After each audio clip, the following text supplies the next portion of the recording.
Hello दोस्तों, तो कैसे हो आप? जब भी आप नए-नए हॉस्पिटल जॉइन करते हो ना, तो आपके दिमाग में बहुत सारी टेंशन्स रहती है। टेंशन किस चीज़ की होती है? आप किसी नए हॉस्पिटल में जॉइन करते हो तो सबसे पहले आपको ये लगता है कि मैं कैसे वहाँ पे सर्वाइव कर पाऊँगा?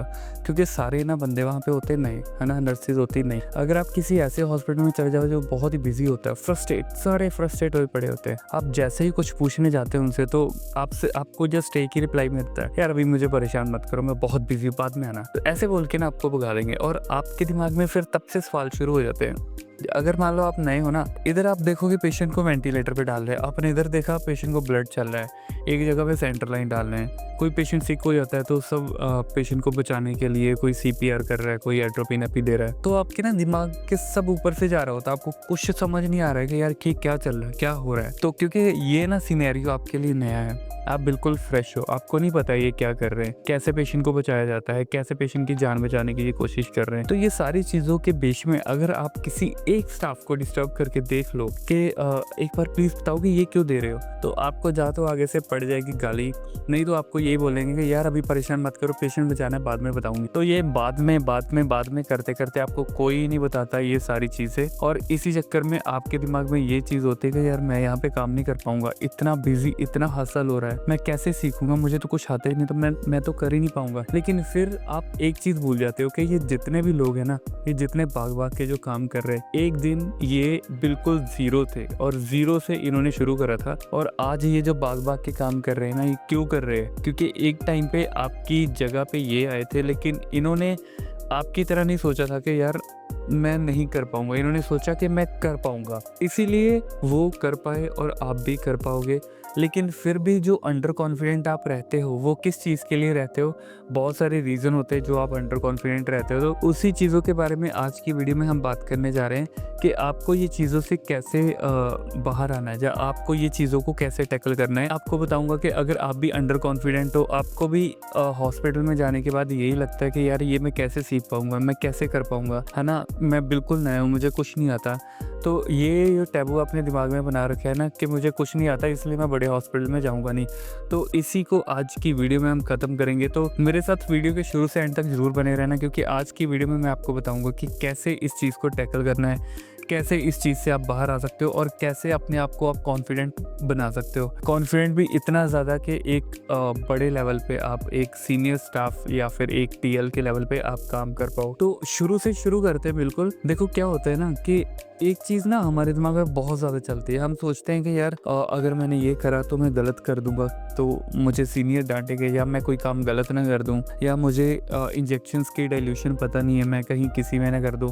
या फिर कई बार नए इंजेक्शन को देख के ना आपके दिमाग में ये आता है कि यार मैं क्या पूछूं बार बार इससे, अगर मैंने इससे पूछा तो वो बोलेगा यार तेरा दिमाग है कि क्या है, तुझे कुछ भी समझ नहीं आता, है ना। तो ये सारी चीज़ों के डर की वजह से हम सीख नहीं पाते हैं। तो इन सब चीज़ों को टैकल करने के लिए मैं आपको कुछ ऐसे पॉइंट बताऊंगा जो आपको हमेशा दिमाग में रखने हैं, जिसके साथ आराम से अपना कॉन्फिडेंस भी बिल्ड कर सकते हो और काम भी सीख सकते हो। तो इसके लिए जो सबसे पहला हमारा पॉइंट है वो है स्टार्ट विद ग्रोथ माइंडसेट। तो एक चीज़ आप हमेशा याद रखना कि जितने भी सीनियर है वो कभी ना कभी एक बिगिनर थे जिन्होंने आज सीख के यहाँ तक पहुँचे हैं, ठीक है। तो आपको क्या करना है, सबसे पहली चीज़ है कि अपनी मिस्टेक को हमेशा एक्सेप्ट करना है। आईवी कैनुलेशन हो गया, डॉक्यूमेंटेशन हो गया, किसी भी चीज़ में कोई भी आपकी गलती है, आपको उसको सीख के उसको सुधारना है, ठीक है, उसको रिपीट नहीं करना है। ये तो हो गया ग्रोथ माइंडसेट कि आपको इस तरीके से ही काम करना है, इस तरीके से ही आगे बढ़ना है। दूसरी जो चीज़ है वो है मास्टर द बेसिक्स। जितनी भी बेसिक चीज़ें होती है ना, आपको पहले उनको मास्टर करना है। कभी ये मत सोचो कि यार ये तो बहुत छोटी चीज़ है, मुझे पता है। कई बार छोटी छोटी चीज़ों को भी आपको डाउट्स होते हैं, आपको पता नहीं होता, और आप उसको कभी भी मास्टर नहीं कर पाते हो। बेसिक जो है उसको आपको मास्टरी करनी है उसके। तो जितना ज़्यादा आप प्रैक्टिस करोगे किसी भी चीज़ की, उतना ही ज़्यादा आप उसमें कॉन्फिडेंट प्लस आप उसके मास्टर बनते जाओगे, ठीक है। तो चाहे वो आईवी कैनुलेशन हो, जैसे मैंने आपको पहले बताया, चाहे वो डॉक्यूमेंटेशन हो, चाहे वो कोई प्रोसीजर हो, चाहे कोई भी प्रोसीजर असिस्ट करवाने में हो, हर चीज़ में आपको प्रैक्टिस ज़्यादा से ज़्यादा करनी है, ठीक है। तो जो थर्ड पॉइंट है वो है फाइंड ए मेंटोर। आपको एक ऐसा मेंटोर फाइंड करना है, ऐसा मेंटोर ढूंढना है कि जो आपको हर चीज़ सिखा सके। आपने देखा होगा कि जब भी आप हॉस्पिटल में जाते हो ना, कोई ऐसा बंदा एक जरूर आपको मिलता है जो आपको लगता है कि यार ये तो ज़बरदस्त बंदा है। मेल हो सकता है, फीमेल हो सकता है, कोई भी हो सकता है, लेकिन एक काम के पर्सपेक्टिव से देखो, अगर बहुत ज़्यादा उसको नॉलेज आप देख रहे हो, वो एक, चाहे वो एक सीनियर नर्स हो सकती है, चाहे वो एक टीएल हो सकता है, कि आप उनसे, उनका काम से आप खुश हो। आप देख रहे हो कि वो डॉक्टर से अच्छे से बात करता है, कंसल्टेंट उससे बहुत खुश होते हैं, इवन अटेंडेंट उनसे बात करते हैं तो बहुत खुश होते हैं, कोई उनके नर्सिंग सुपरवाइज़र आते हैं, कोई आईसीएन आते हैं, तो हर बंदा उसको आके पूछता है, हर बंदा उसी के पास जाता है। तो उनके पास ऐसा क्या है जो आपके पास नहीं है, आपको बस वही सीखना है। हर एक प्रोसीजर में अगर वो बंदा ओके रिपोर्ट है, मतलब हर एक प्रोसीजर उसको ऐसे आता है, कोई भी काम करना है ना, चाहे वो कैनला लगाना है, आर्टेरियल लाइन लगानी है, किसी भी पेशेंट के लिए किसी प्रोसीजर में उनको, मतलब अगर वो हेल्प करवाता है या कोई प्रोसीजर असिस्ट करवाते हैं, किसी डॉक्यूमेंटेशन में, हर चीज़ में वो एक्सपर्ट है। तो ऐसे बंदे को आपको ढूंढना है और उनके पीछे लग जाना है और उनसे हर एक चीज़ सीखनी है। तो उनको ना थोड़ा सा पहले तो आपको बातों में बताना पड़ता है। देखो, किसी भी चीज़ बंदे से कुछ सीखने के लिए ना थोड़ी सी उनकी तारीफ़ कर दो। हर बंदा तारीफ़ का भूखा होता है, ठीक है।